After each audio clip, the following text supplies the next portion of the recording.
Hi, welcome back. This is Patricia Stuart of Patricia Stuart Originals. Now, I was putting together a piece of collage art, and I was doing a lot of interlocking with it. I like to insert pieces inside of other pieces that I'm doing just for a point of interest. And one of the ways that I do that is I will take a print. It could be a small piece, a large piece, and I will cut a window. I fold it in half, but without creasing it. And this way I get a nice window. It can be made, to any size that you want. And it's interesting to insert other pieces in between. It also can be done as a circle if you want oval or circle piece. You will get that effect as well. So it's up to you how small you want something, how large you may want it. But it's fun to take prints and,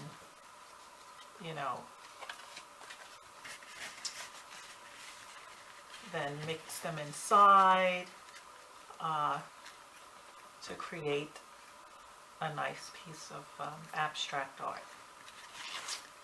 And so, and these are my brayer wipe-off sheets. And so some of them, if I like the color combinations, I will keep them. Like I will keep these pieces, because you never know what can be done with them. And when you look at things sort of in a, cut up in pieces, you're able to have a different opinion about them. Because then they take on a whole other form, and you then get ideas as to what else you can do. Against this black, these pieces look pretty good. When I just had the brayer sheets sitting on the table, they just look like just a bunch of paint all over them. So it's good sometimes to keep some of those sheets because you never know what you can create with them. And so today I put this piece together with interlocking, and I'm going to glue it down. I chose pieces that jumped out at me as I went through my collection of gel prints. I usually do not go in with a certain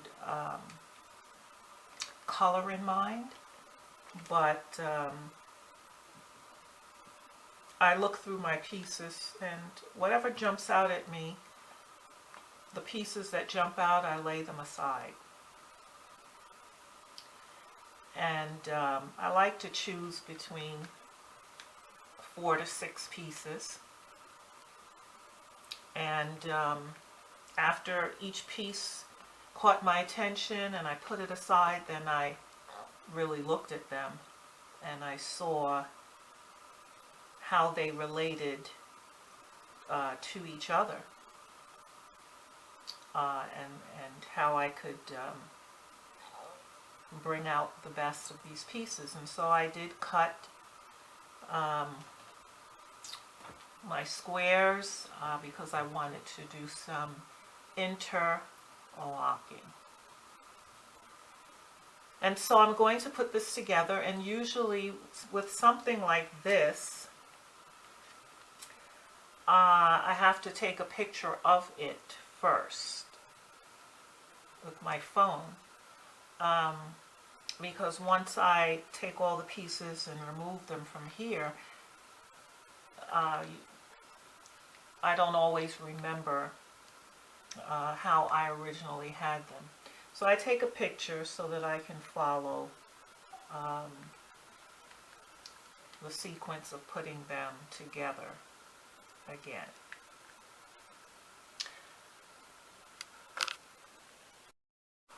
Okay, so I've glued the pieces down on this black mixed media paper. One thing, I was using the gel matte medium to glue down, and the only thing with the gel matte medium on black paper is that when any glue hits it and you wipe it off, it always leaves a white residue or a certain imprint it leaves. Even when you wipe it off clean, when it dries, you still see the glue marks. So that's the thing. So my pieces, I was able to glue it back down, and what I did to make it a little easier was I glued them in groups. I took these 3 pieces,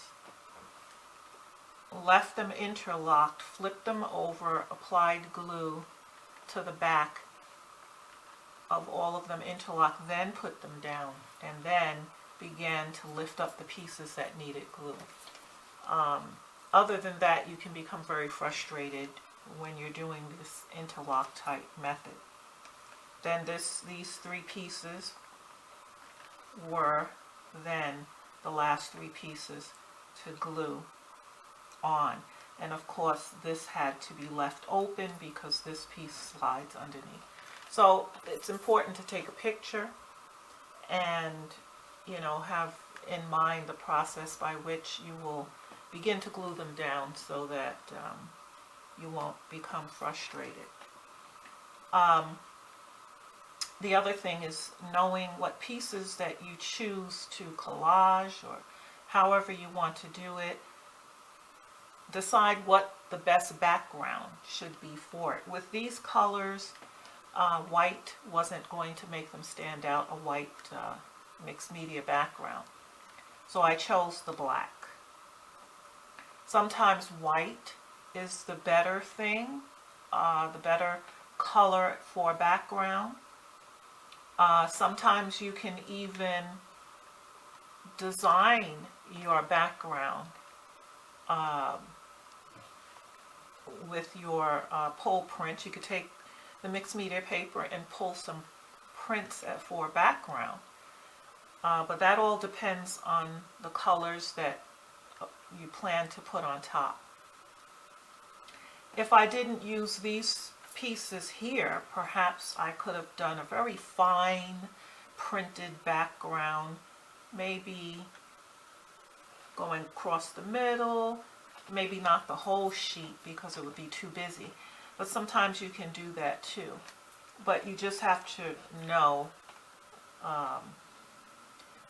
what colors will come on top of that and how to best bring them out. I usually mainly work with either a black or white background. When I'm working with a white background, I may come in with my Posca pens with mark making in the background, or my fine micron pen to do some lines. With the black background though, I usually just let the prints speak for themselves and stand out. So the interlock method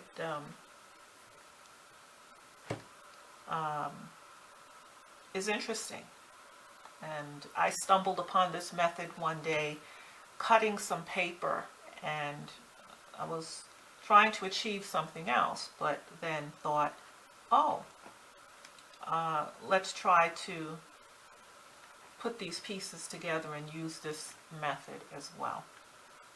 So thanks for joining me today for another segment.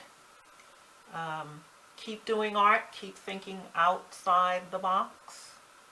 Hold on to your prints, even the ones that seem ugly to you. When they're cut up in pieces, and it's a whole new different way of looking at them. So don't be so quick to toss them just yet. Thanks again. Thanks to my recent subscribers. Thank you for subscribing. I hope that my channel will stimulate and inspire you as far as doing art and the gel plate. I'm trying to come up with as many different ways and purposes to use the gel plate, with art that can be framed, with prints that you can actually want to do something with, as opposed to keeping them locked away in the drawer somewhere. Keep doing art. Till next time.